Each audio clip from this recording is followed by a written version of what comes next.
is the Hot Zone. Engaging with the news in a whole new way, international war correspondent Chuck Holton brings insight into areas of crisis and lets you help those affected.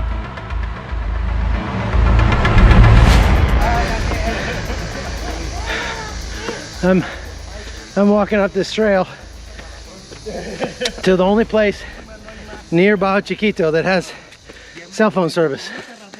And if this is anything like the trail that they've got to walk out in the jungle, I don't know how they do it. Imagine doing this for 8 days. Look at this.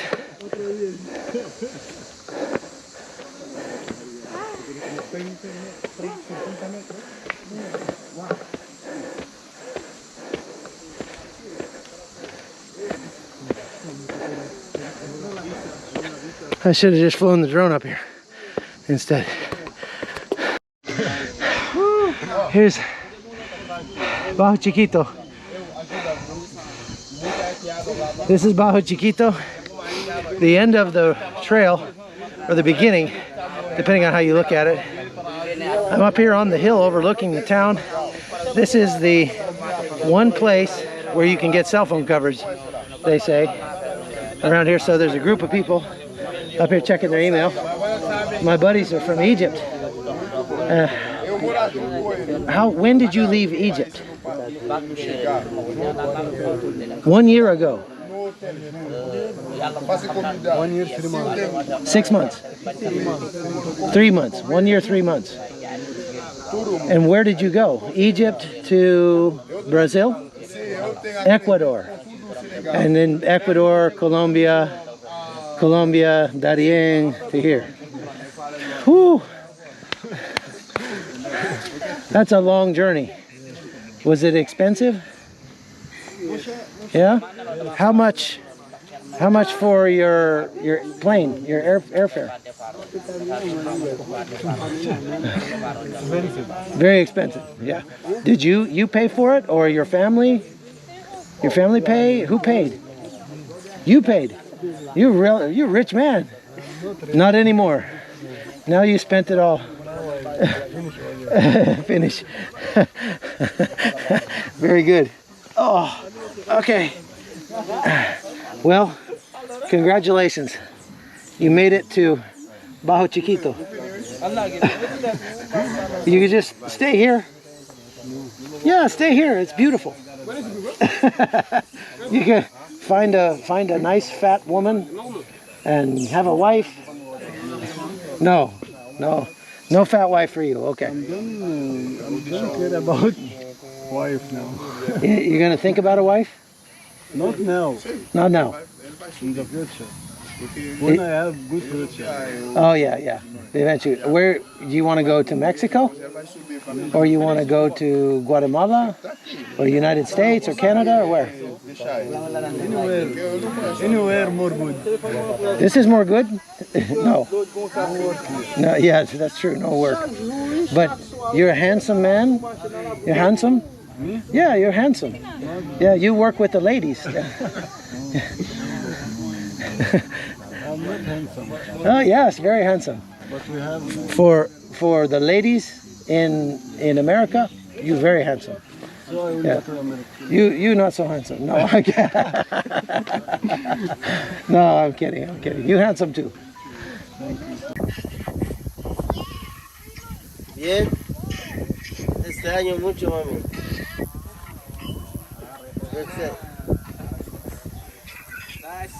Ah, ¿está bien? ¿Tu mochila para el colegio?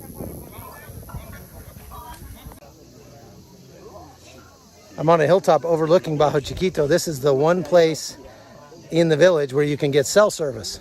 So everybody comes up here to check their email and talk on the phone and do whatever communications they need to do. And I tell you, after that hike coming up here, you got to really want to talk to people to come up here and do that hike. It's pretty bad. So I've done 3 trips now in regards to what's happening at our border. Last year in Arizona, I got to see some success down there. Went to the Rio Grande Valley in early April and clearly just an invasion happening in our country. And after Rio Grande, I wanted to see where this is coming from. And it's clear much of it is coming right through the Darien Gap and then all the way up Central America through Mexico. It's obvious what's happening, but the misery that's been unleashed as a result of the actions on January 20th, when our borders were opened by President Biden, it is incredible to see, and it's awful to see people with just human misery coming through the Darien Gap, which we're standing in right now. Perfect. What would your message to the American people be? What would you want them to understand about what you've seen here today?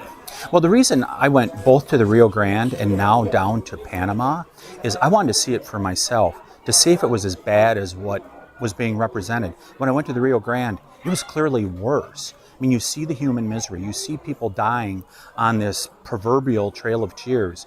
And it's happening down here also in the Darien Gap. This is an incredibly arduous journey that people are going through the jungle in order to get here. And I mean, we see it right here. People's feet torn up. We just saw a woman being carted around in a wheelbarrow.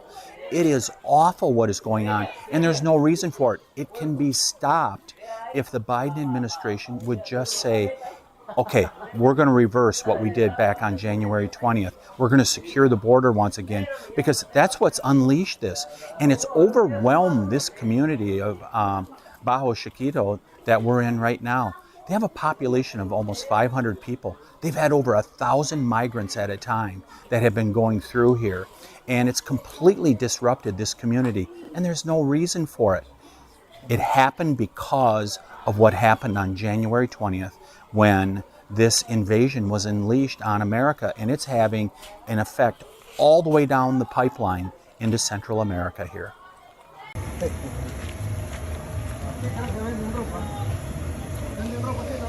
Wow, increíble. We just distributed bags to those little kids, and they were very happy.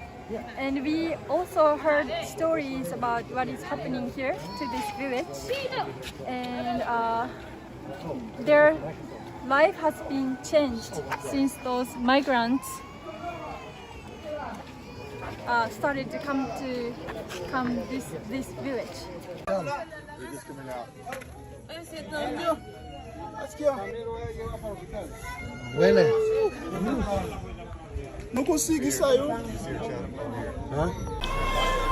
So tell me what the needs are here that you've seen today. Tell me about what you've seen.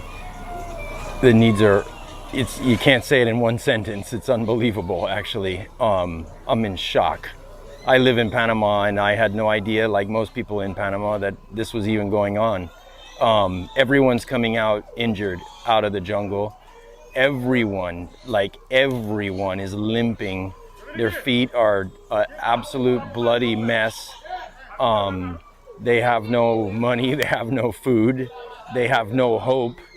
I've never seen so many blank and desperate stares. I mean, you just look into their eyes and it's just hopeless. And they're only just beginning their journey north, really. I mean, this is just the first step. And it's incredible to think that what well within them is this energy going to come from to propel them all the way to the border of the United States. The needs are unbelievable. In talking to these people, have they told you that whether or not they would do it again or anything like that? I haven't spoken to enough yet to see, but what the Guardia here are telling me is that half say they would never have done it if they had known. And so many are dying. I just was the guy here, one of the police officers was showing me the dead bodies on his phone, and it's unreal. Like, yeah, unreal. All right, good.